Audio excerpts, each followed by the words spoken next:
आंख ने यकीनन फोकस किया होगा। और जो अली राजकुमारी ये फैसला कर लिया कि वो अब चोर को इज्जत नहीं देंगे, अब वो चोरों के, मनशियात फरोशों के, कब्जा ग्रुपों से डस्के को निजात दिलाएंगे। और डस्का बेदार है, डस्का जाग चुका है। मैं डस्के के बाशऊर अवाम को मुबारकबाद दूंगी, उनका शुक्रिया अदा करूंगी जिन्होंने आज पूरे पंजाब से इकट्ठे किए गए ठगों का डस्के में सियासी जनाजा निकाला और एक गली के अंदर, एक सड़क के ऊपर खड़े होके इस जमात ने जो अदाकारी की, डस्के के अवाम ने उसको मुस्तरद कर दिया। मैं एक मस्कीन जो बेचारा कैप्टन सफ्तर, वो भी एक साइड पे खड़ा था, आज मैं उससे भी इज़हार हमदर्दी करना चाहती हूँ। ना सिर्फ करप्शन की रानी ने उसका नाम नहीं लिया, बल्कि अस्करी अदारों पे तनकीद कर कर के उसको छेड़ती रही और मुसलसल उसकी गैरत को ललकारती रही जिसके नाम के साथ कैप्टन लगा हुआ है। लिहाजा आज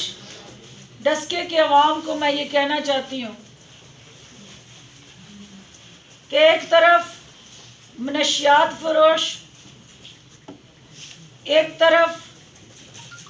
पटवारियों और थानेदारों के सहारे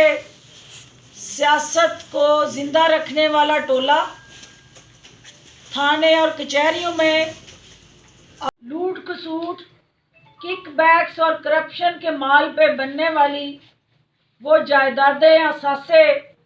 इस कौम को वापस लुटाऊंगा। और जाली राजकुमारी आज और इंकशाफ भी करके गई है अहलियाने डस्का में कि अंडे जो हैं वो किलों में बिकते हैं, क्योंकि अपने मुंह में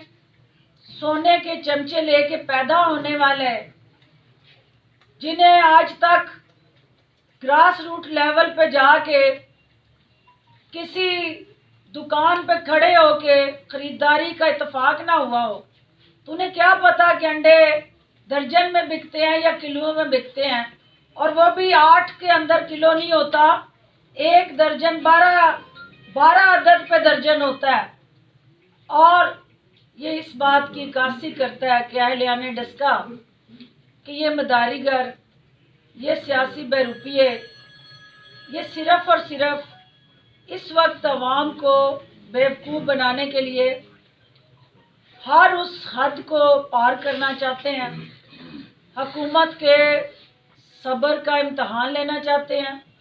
इस किस्म की गुफ्तगू करके वो हमारे वर्कर्स को इश्तियाल दिलाना चाहते हैं। वो वज़ीर आज़म इमरान खान और अस्करी इदारों को मुतनाज़ा बना के पाकिस्तान के अवाम को मुश्तिल करना चाहते हैं। वो यहाँ